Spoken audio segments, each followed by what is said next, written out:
Hi everyone, my name is Alan Bailey, and I'm going to talk to you today about the negatives of Obamacare and why I'm not a big fan of it.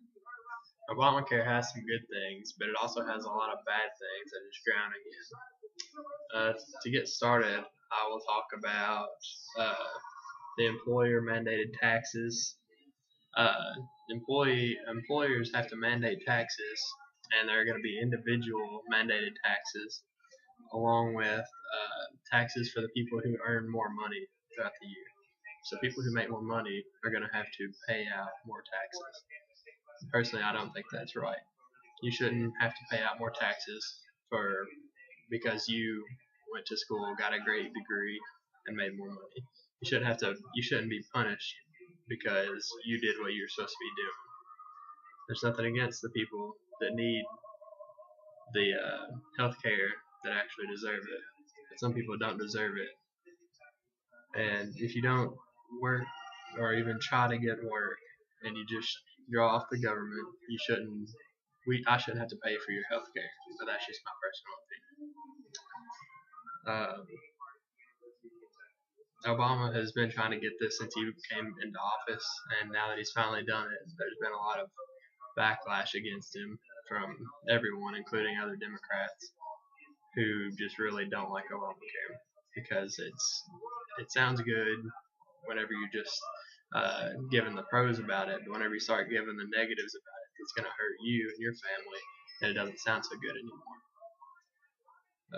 Also, if you don't want the coverage, if you don't want any kind of healthcare coverage, you have to pay 1% of your earnings every year. That doesn't sound like a lot of money, but it really is, especially if you don't make that much to start with and you live paycheck to paycheck like a lot of people do nowadays. You shouldn't be punished for not wanting something the government's trying to force on you. That's just how I look at it.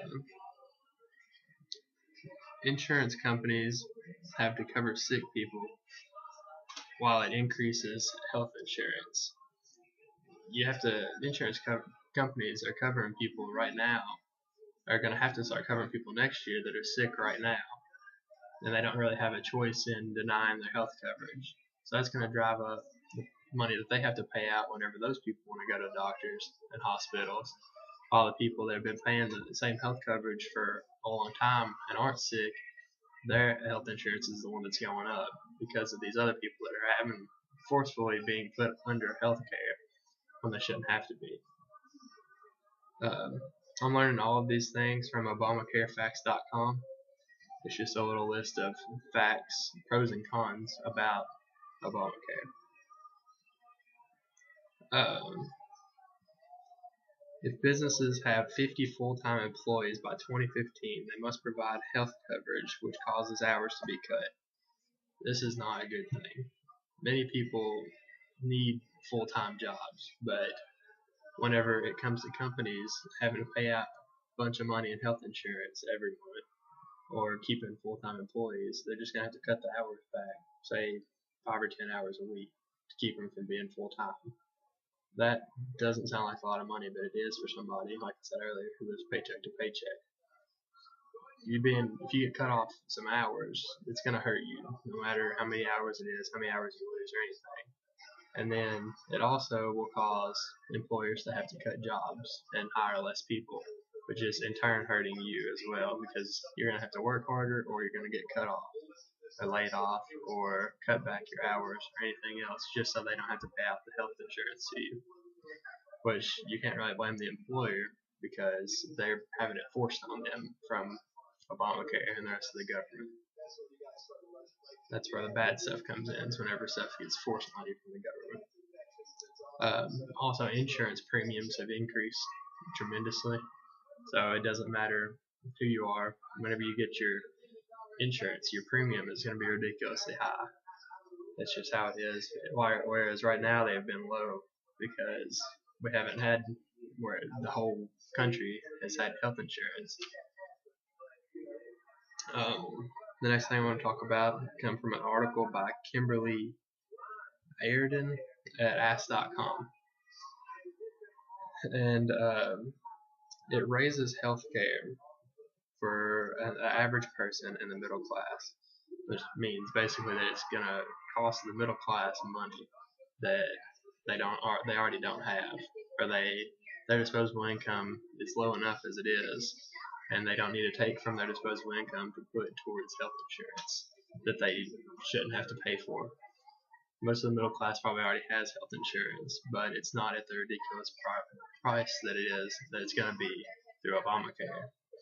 If everybody wants to get behind the fact and look past the silver, well, say the good lining of it, if you already look past that, you'd see all the negatives that are in it, like the people that can afford things now, once they start paying all that extra money for Obamacare, it's going to cut their wages. It's going to make it look like they're not making anything when they really are, because all their money is going to be going to that, so they can't afford anything else. It's going to put them to the poverty level and make them poorer than they were before Obamacare, which is supposed to be such a great thing, according to President Obama. Pharmaceuticals are going to have to pay $84.8 billion over 10 years, which will raise drug costs. And that's a lot of money. But for the elderly, the elderly and the young people are going to be the ones that have to pay for this, because those are the two groups of people that have to pay for medication most as it is now, because they're the ones that get sick the most. You got middle-aged and like 20 to 30-year-olds, they have the best immune systems and everything now, where they don't have to pay for it. But it's going to be the older people that already are on retirement and everything that are having to pay for health coverage now, plus having to pay off this big debt that Obamacare is making pharmaceuticals pay for, and they're going to have to pay for it through their medicine.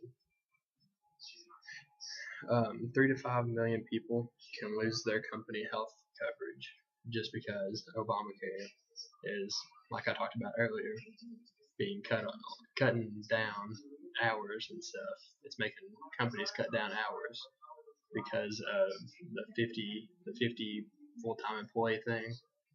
So whenever 3 to 5 million people lose their company health coverage, they have to go out and get Obamacare, which is ridiculously priced and everything else. Now losing all the years of coverage they've had with that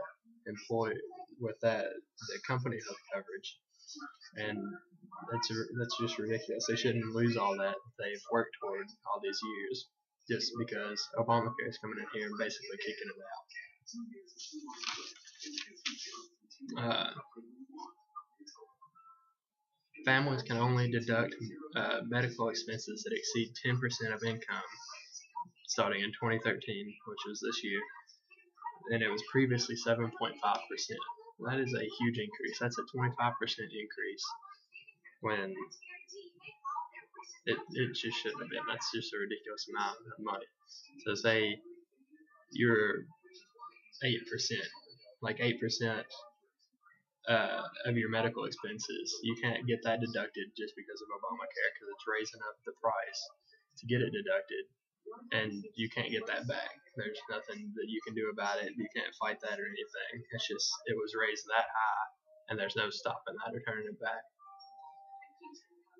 But in the end, there's no need for Obamacare. We shouldn't have ever been started.